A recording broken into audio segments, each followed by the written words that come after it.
Sarper demands $1,000 fine for Shakina's weight in wildest 90-day fiancé scene yet. 90-Day Fiancé couple Shakina Garner and Sarper Given are on the different page regarding signing a prenup. Read to find out.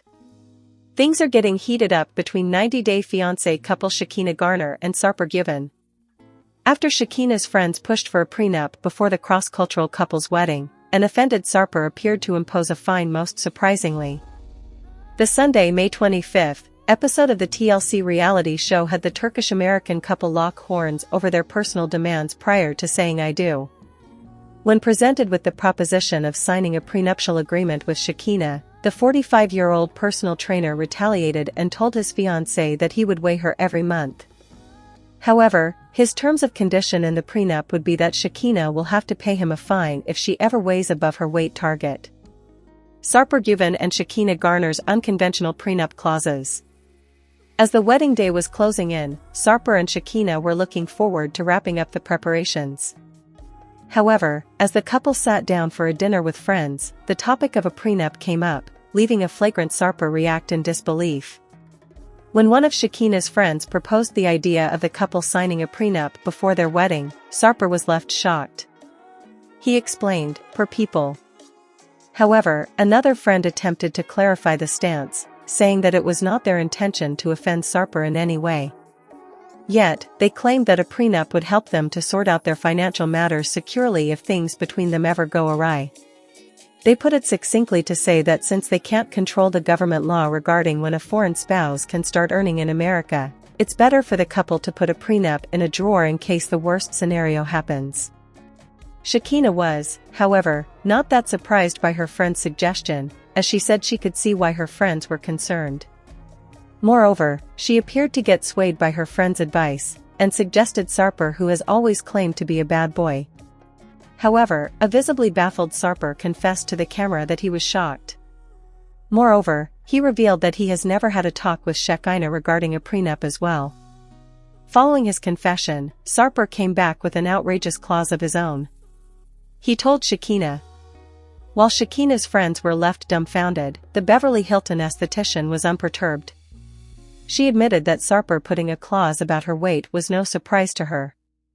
She explained that he is the same guy that was trying to weigh her from day one. She added. When her friends continued to criticize, Sarper, frustrated, declared that he would be leaving. Though his fiancée wanted him at the dinner, he said that he had had enough and would be leaving, as it was disrespectful of the bride's camp to request a prenup. Shakina and Sarper are looking forward to bedding. As outrageous as it sounds, the Turkish-American couple declared elsewhere in the episode that they are planning to have a bedding instead of a wedding.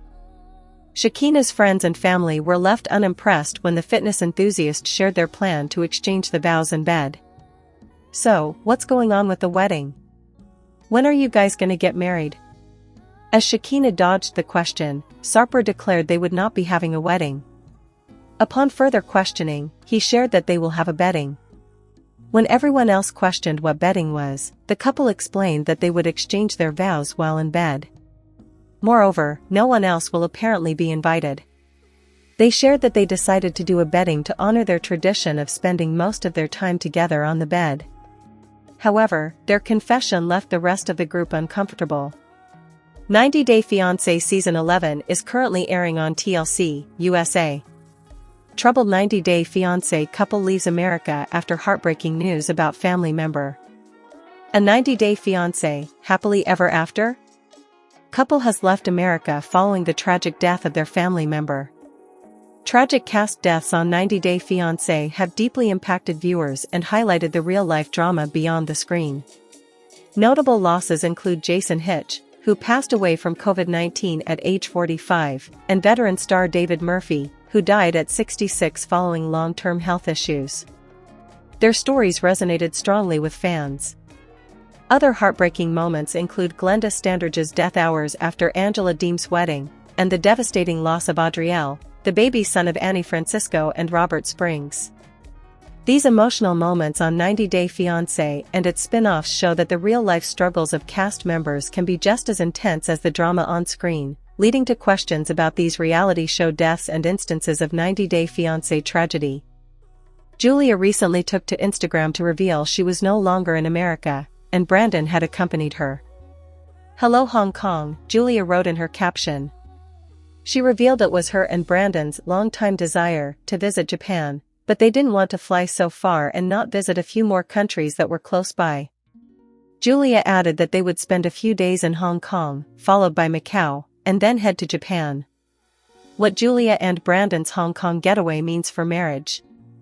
Julia and Brandon's relationship hasn't really been smooth sailing from the start. Even before Julia moved to the US to marry Brandon, he had accused her of cheating on him with her ex-boyfriend, even though she and Brandon were on a break. Julia was never able to win back his trust and, later, faced challenges navigating life in America due to Brandon's parents. Ron and Betty Gibbs' over-involvement in their son's life created discomfort for Julia. It was certain that she would never be able to move to her dream city, like Miami, because Brandon would always live close to Ron and Betty in Virginia. While she managed to move out of the family farm, Brandon gave their new house key to his mom. However, Brandon didn't like the fact that Julia wanted her parents to come to America. To make matters worse, Julia's pet dog Simba, whom she considered her son, recently passed away. Julia didn't want kids of her own despite Brandon pressuring her, and Simba was her best friend who died from a stroke.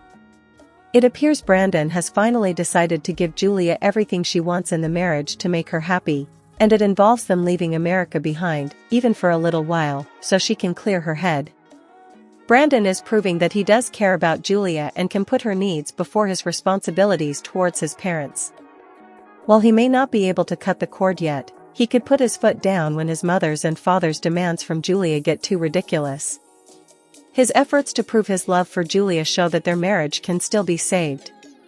Our take on Julia confirming if she's still together with Brandon.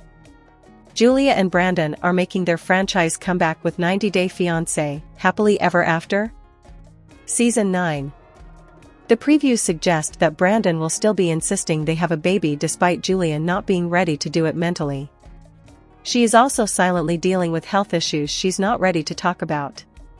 However, therapy might have worked its magic on the couple since they are now on their dream vacation.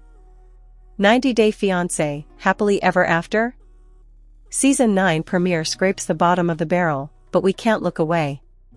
Sharp Entertainment scraped the bottom of the barrel when it cast 90 Day Fiance, Happily Ever After? Season 9, am I right? There's never a dull moment in this franchise, mostly because the cast is so chaotic, and the drama barely gives you time to breathe. Let's dive into the madness of 90 Day Fiance, Happily Ever After? Season 9 Episode 1, because it was a lot. I'll admit one thing right off the bat, I was curious about Elizabeth and Andre, mainly because they've been MIA for years. At one point, they were in every spin-off TLC could squeeze them into, but viewers got tired of the constant drama between them and Elizabeth's family. Her siblings were practically auditioning for their own show with all that pot-stirring, and thankfully, TLC didn't bite. Elizabeth and Andre have since cut ties with the family, which is progress, but it also seemed to put Andre on a power trip. He's always been hot-headed and prone to controlling situations that don't involve him, but his antics at Loren and Alexei's party were both inappropriate and tone-deaf. 90 Day Fiancé. 90 Day Fiancé, Happily Ever After? Season 9 showcases an unhinged Andre. Elizabeth has always made it clear she wants to stay in the US, so it was a legitimate surprise to hear her even entertaining a move to Moldova. It felt like something she agreed to stay on the show, not something she actually believed in. As the episode progressed, it became clear they're not on the same page, no matter how much they want us to think otherwise. My best guess? They were desperate for a storyline to get back in the 90 Day Fiancé mix. The whole thing reeks of manufactured drama, and unless it takes a more grounded turn that doesn't involve Andre steamrolling every woman in the room, I'm out. Andre should have thought about the impact of his words at that party. He wasn't asking Elizabeth to move, he was telling her she was moving. Big difference. Elizabeth enjoys her lifestyle in Florida and has established roots there. Why uproot everything just to stroke Andre's ego?